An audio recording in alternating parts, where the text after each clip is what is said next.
Good evening. The weekend has arrived already, and those weeks are just absolutely flying by. They're really, really crazy. Although, listen, if you fancy a little weekend down at the seaside with us, check out our Instagram page, and there's always plenty of pictures on there of around the area. And I'm planning this weekend to get out and about more. We're out for a meal tonight at a little restaurant called the Hare and Hounds, which is just outside of Honiton, which is not too far away from us. So tonight we're at the Hare and Hounds. That should be rather nice. Tomorrow night we're having dinner at our favourite restaurant, which is in Beer, and it is lovely. And I'm just going to be putting loads of updates on. So if you want to check it out, please do. And I'm even taking my little classic radios out for a bit of a trip out and about to get some nice moody photos. So we're going to be proper touring the area this weekend, and hopefully I'll put some content up for you to take a look at. Now, huge thank you for joining me once again for our regular late night visit to those dusty studio archives of old time radio shows right here at my home on the south coast of the United Kingdom. I'm Brett, I'm your host for our Nighttime podcast. Welcome to another episode. I've got a Facebook page, an Instagram page, and a YouTube channel. They're all called Brett's Old Time Radio Show, and if you could follow me, I would really, really appreciate it. Also, I've got a email account, brett@tourdate.co.uk. If you want to send me any feedback, then please do. It's time now for our latest episode of Steptoe and Son. This is an episode first broadcast on the 16th of July, 1967, and it's called My Old Man's a Tory. We now present another episode in a radio series based on the world-famous BBC comedy success, Steptoe and Son.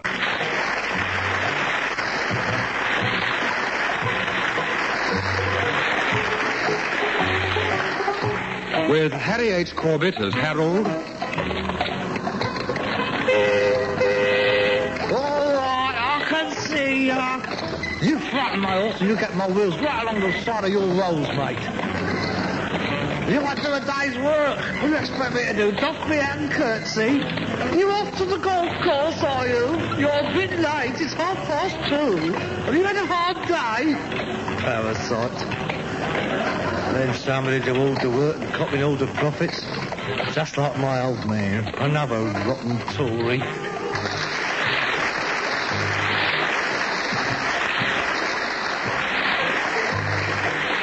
And Wilfred Bramble as Albert. Delusions of grandeur, that's what it is. Them long-haired intellectual layabouts filling him up with daft ideas all about men being equal. And now he's sticking all them posters over my house. Let's go with Labour. Yeah. Why don't they leave the running of the country to them that's been trained for it? Now, let's get that lot down. And this lot up. Vote Carter Brown, your Conservative candidate.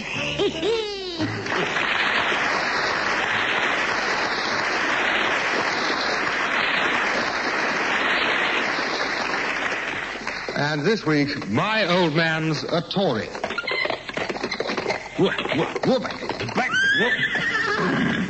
Oh, God. Look at that. Vote for Carter Brown. I'll murder him when that lot's coming down for a start. Where are you? Come out here, you horrible, loathsome little wart. I know you're in there. Where are you hiding? Come out! Come out! Do you want me, Harold?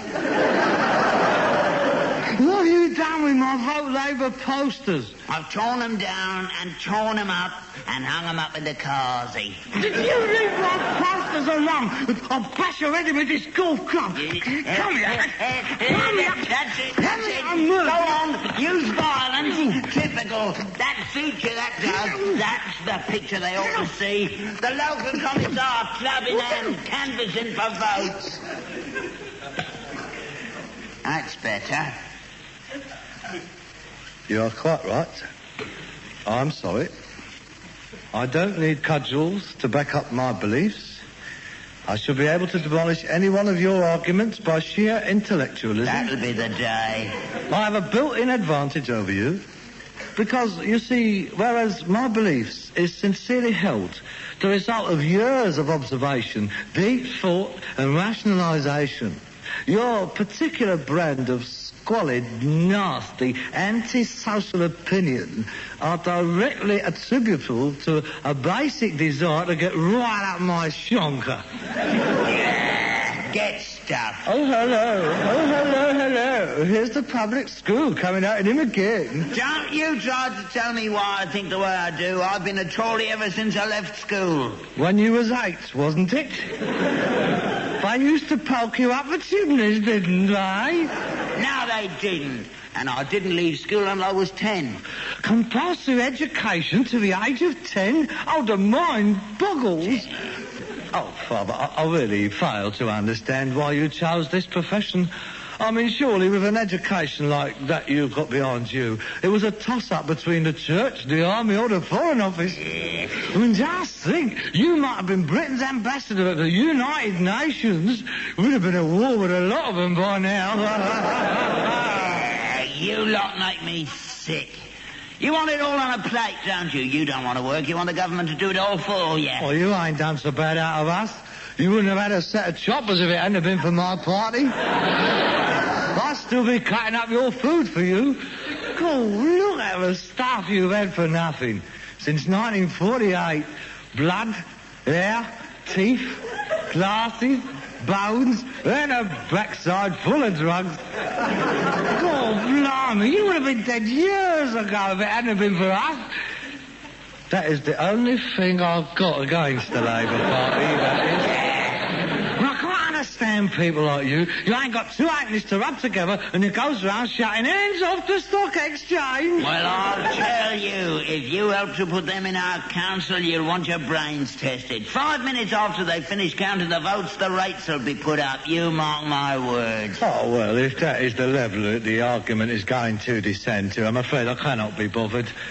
I'm going indoors. Don't like to hear the truth, do you? I would be grateful if you would in future refrain from putting these ludicrous slogans all over the house. I mean, it is not customary to see votes Conservative plastered all over the Labour Party committee rooms.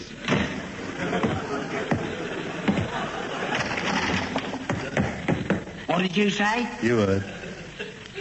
As chairman of the local party, I have offered these premises as the committee rooms for the ward meeting this evening. And my offer has been gratefully accepted. I'm being serious now. Oh, good. A business firm should never associate itself with a political party. It's very dangerous. You divide your custom right down the middle. You won't get any more Conservative junk. You'll just be left with Labour junk. And everybody knows Conservative junk is better quality than Labour junk. Discrimination! That is exactly what my party wants to put an end to. We want to see the day come when all junk is equal, when no one can tell a man's background from what he throws into his dustbin. And if you're so worried about our public image, Father, you could go a long way to improving it yourself. How?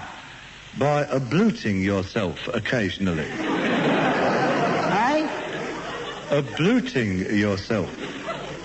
Wash yourself. Look at your neck. It's disgusting. I washed my neck this morning.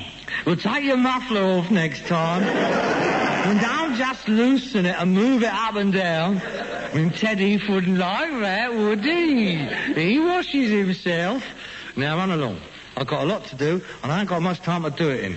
I want this to be the best meeting they've ever had. A thing not to be missed. I've got political ambitions, Dad. See, it's wide open for a man of ideas and vision to go in there and galvanise them. I've noticed, Dad. They're listening to me. The agent noticed me, too.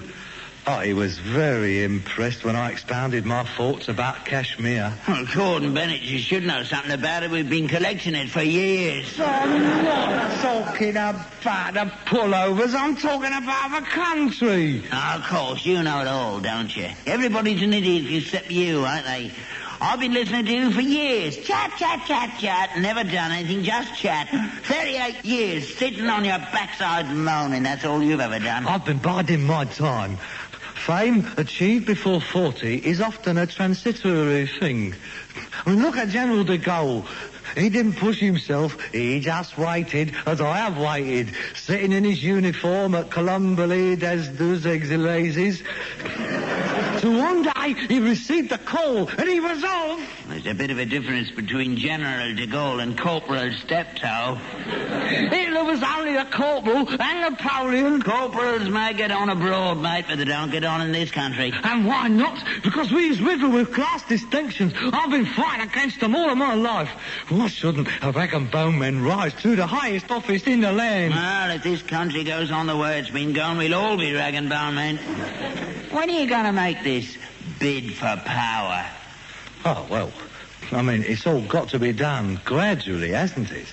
I mean, I've made a start, chairman of the local ward. The next step is to be adopted as prospective Labour candidate for the council. You on the council? Now, that's a good idea. Now I see what you're after. Well, you get my vote. You vote for me? Change your politics? Politics? Who's talking about politics? Don't kid me. I'm your old man. I can see your little game. You on the council, we'll make a fortune. I don't understand. All them demolition contracts, pulling down the lampposts, ripping up the tram lines, all that scrap metal, lead off the roofs, and there's no end to it. If you can get on the council, you're in. It's better than being a mason. Like they said about commercial television, it's a license to print money. I'm sorry, Father. My only motive for entering into political life is so that I may serve the community to the best of my ability without fear or favour. Oh, it's touching, this childlike purity shining out of his eyes. A right little Joan of Arc. They love you, Harold. They'll carve you up. People don't like do-gooders. It embarrasses them, makes them feel inferior. Mark my words. They'll be lodging the faggots under you within 3 months. We shall see. I've got to be adopted as candidate first. And that's one of the items on the agenda tonight. The agent's coming round. You see, it's not just an ordinary meeting tonight. It's more of a vetting committee. They know my dialectical capabilities. And tonight, they'll be clocking me for a bit of grace and elegance, a bit of the old savoir-faire. It is very important. It's changed a bit since my day. When I was a lad, Labour MPs only needed 3 things. A red tie, a flat hat, and a pair of hobnail boots. Oh, God. Times has changed, Dad. We're a classless party now, and we realised years ago that we cannot walk into the conference chambers of the world in flat hats and hobnail boots. I mean, obviously, the Prime Minister can't go into a Swiss bank with a backside hanging out of his trousers and say, lend me £1,000 million quid. You see, Dad, I'm not interested in making a few bob, in being on the council. That is just a stepping stone. I've got to get myself a reputation. I've got to get to know important people. Yeah? And I shall start by holding political soirees here. I shall invite MPs round for working breakfasts. Cabinet ministers, the intellectuals. Oh, yes, within a year I could turn this place into a fashionable salon. A place where fine minds gather to exchange ideas. There'll be choice wines, superb food, elegant conversation. Theories will be propounded and decisions will be made here in this very room. It'll become such a powerhouse of intellectual thought and political thinking that people like C.P. Snow and Malcolm Muggeridge will be busting a gut to get in. I see smart gatherings will be more like the pre-war Clevedon set, Lady Astor's place, the weekend house parties, the... Oh, yeah, there'll be plenty for them to do here. Table tennis, yeah. Rat hunting. I can see you all now, going for long tramps across the yard, deep in intellectual conversation and horse manure. I don't know why I waste my time. You'll never understand me. I don't think there's another father and son in the whole world with less rapport than us. I'm going to get washed and changed. Yeah. But I must get everything set up for the meeting. And you might as well resign yourself to the fact that by the end of the evening, I shall be the candidate for the Ravensbury ward. He sounds more like a candidate for the psychiatric ward.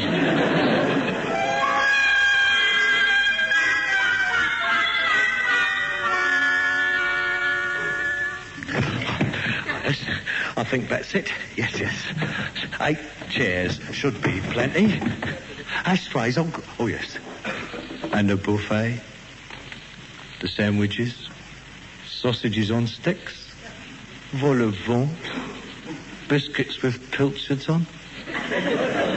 Very tasty.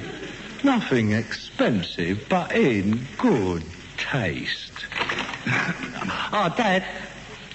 Oh, I'm glad you put your suit on. Well, I wouldn't like to let you down, son, in front of your new friends. Especially as I can see it means so much to you. Thank you, Dad. I appreciate that. Gordon Bennett, who's that hanging up on the wall? That, Dad, is a picture of our leader. That's Mr. Wilson, the Prime Minister. Prime Minister? Head of the country with a Mac on. Doesn't he ever go out unless it's raining? I've never seen him without one. I suppose it's to cover up those rotten suits he wears. I shall just ignore you, Father. I do have a lot to do. I see you got your raincoat on too, indoors. And a pipe. A bungalow in the Scilly Isles and you'll have it all, won't you? Oh, that'll be them now. Good evening, comrades. Do come in. Good evening. Good evening. Good evening, Mr. Stonelake. I'm so glad you could come to our meeting. I know how busy you agents is. Well, it's a very busy time campaigning, but it's so important we should decide on the right candidate. Oh, quite. I do so agree. Would you all care to step this way? Thank you. Would you all care to step this way? This is my father. Dad, this is Mr. Stonelake, the agent. What for? Raincoats? He's not going to make us all wear them, is he? How do you do, Mr. Steptoe? This is indeed a pleasure. Shake hands with Mr. Stonelake, Dad. No. Perhaps I should mention, my father does not share our beliefs. Oh, well, everybody to his own point of view. Wouldn't do for us all to think the same, eh?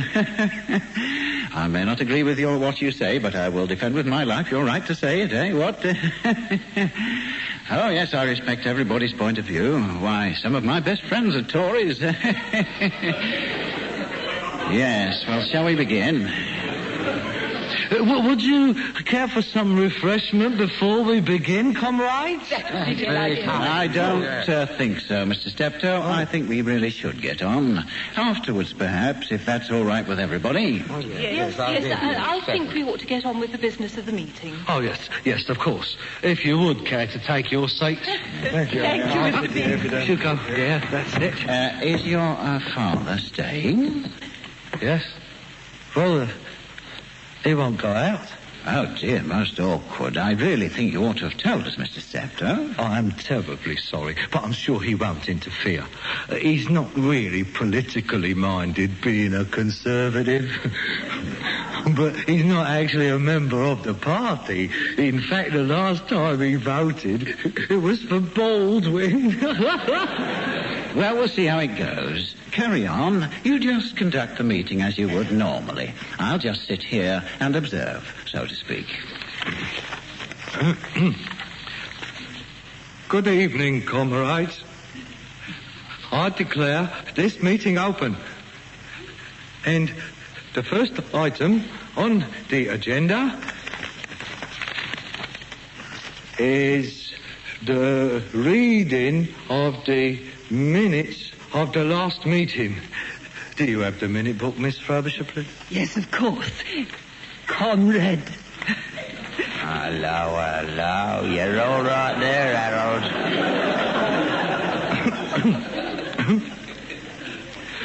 Minutes of a meeting of the Ravensbury Ward Committee on Thursday, the 17th of September, held at number 32 Aldrum Lane.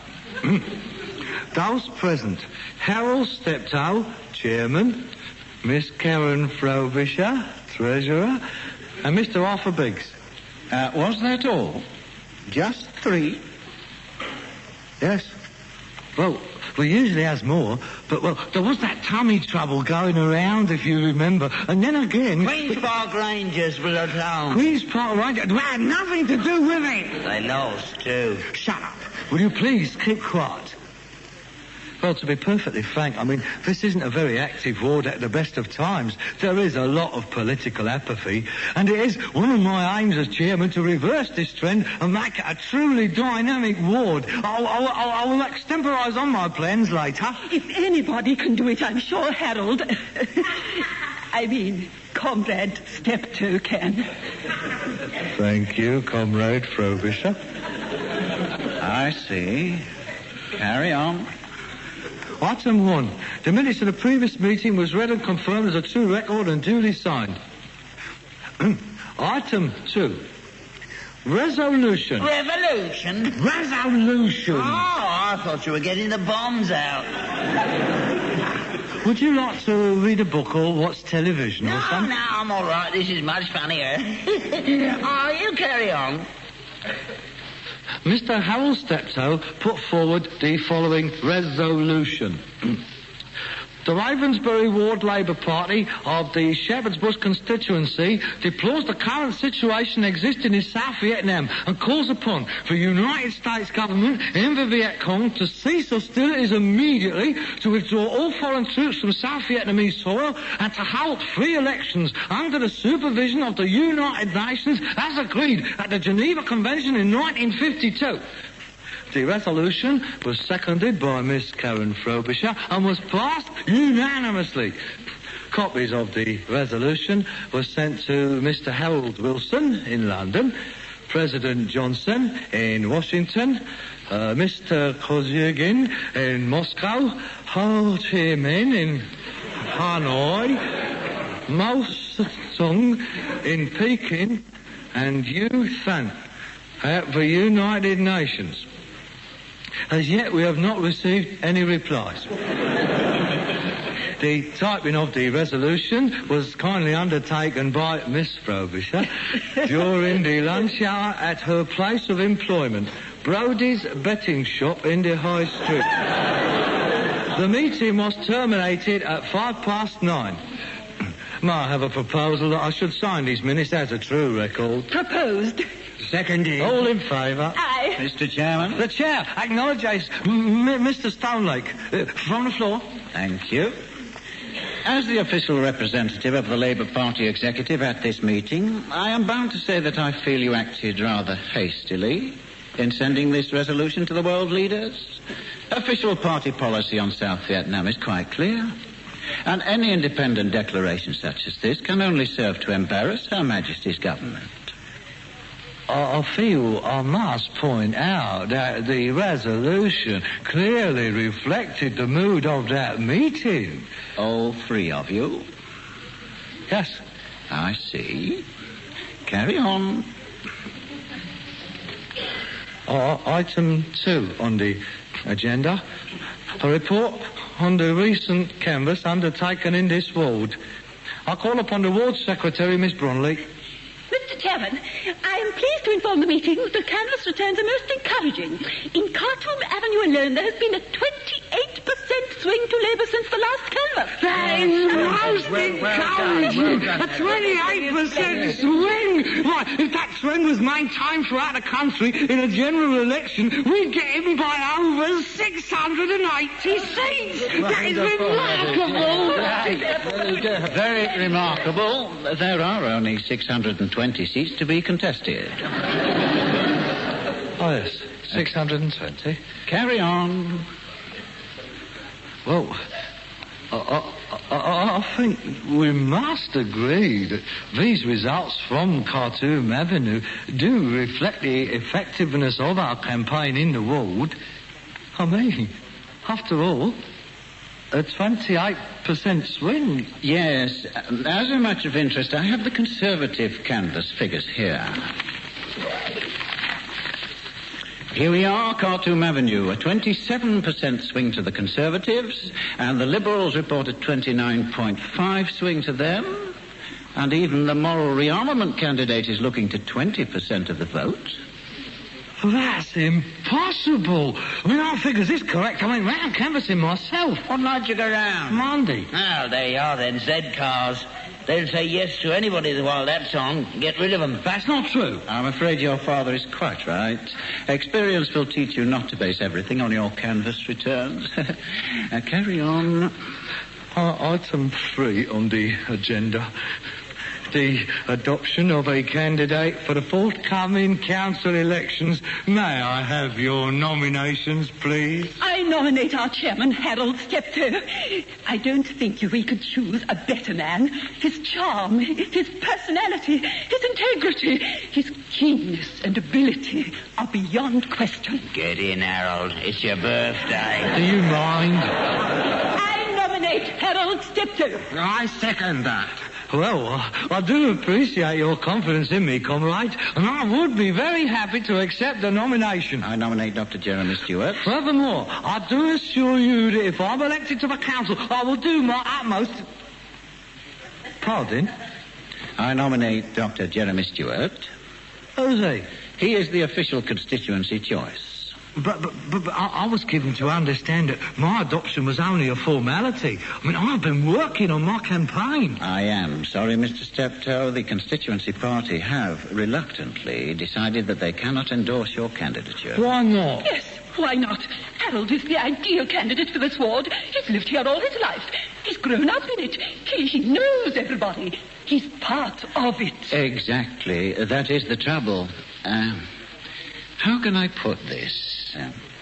Central office feel that... well, let me put it this way. The population movement in the area indicates there is a growing middle-class electorate coming into the Ravensbury ward, and we feel that the cloth cap image has tended to work against us in such areas. It is essential that our candidate should have a... shall we say, wider appeal than perhaps the image that Mr. Steptoe might project? How dare you call my son a scruff bag? Come now, I didn't mean to infer. He's not good enough for you. You don't want a rag and bone man. I didn't say that. You keep out of this. I will not have a toffee-nosed red poof coming into my house and insulting my family. How dare you? My only interest is in winning this seat for the Labour Party. We consider that Dr. Stewart embodies everything we wish to project. He's young, a university education, respectable practice, the perfect image. This is a very vital seat, and we do not feel that we can be certain of winning it with Mr. Steptoe. It's a marginal seat, could swing either way. I know which way your seat will swing when you get my boot up it. This is party business, and I'd be much obliged if you'd keep out. This is my house, and I'd be much obliged if you'd get out. I resign. We really Can't we have a meeting with this Dr. Stewart? No, I resign. I think Harold has been very shabbily treated. No, look, listen, please. Everybody, for the sake of party unity, I withdraw. I will offer my complete support to Dr. Stewart, and I will do my utmost to get him elected. Thank you, comrade. Thank you. Harold Steptoe, the noblest rag and bone man of them all. The party won't forget this, comrade. Thank you. Oh, well, comrades, if there is no other business, I declare the meeting closed. Anyone care for a banana sandwich? No, thank you. No, I think we'll be off. I have another meeting myself. An agent's work is never done, eh? Yes. Can I offer anybody a lift? I've got the jag outside. Very kind, very kind. Good night. Good night. Good night. I thought you were magnificent, Harold. That was a tremendous thing you did in there. Thank you, Karen. I want you to know that whatever path you choose, you will have my complete support.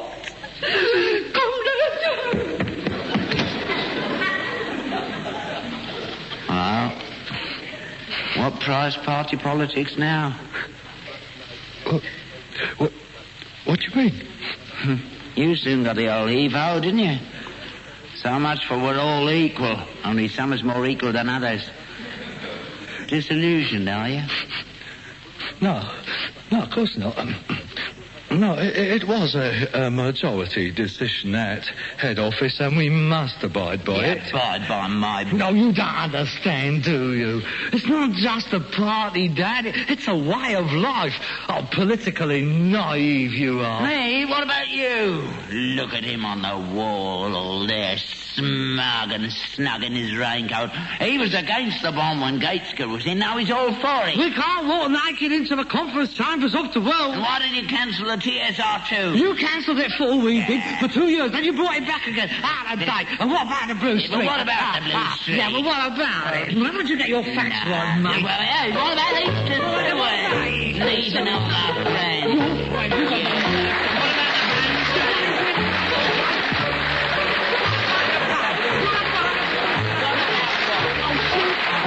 You've been listening to Wilfred Bramble and Harry H. Corbett as Steptoe and Son, with Dudley Foster as Stone Lake and Beth Boyd as Miss Frobisher. Written by Ray Galton and Alan Simpson, adapted for radio by Gail Pedrick, and produced by Bobby J. Welcome back. Hope you enjoyed our latest episode of Steptoe and Son.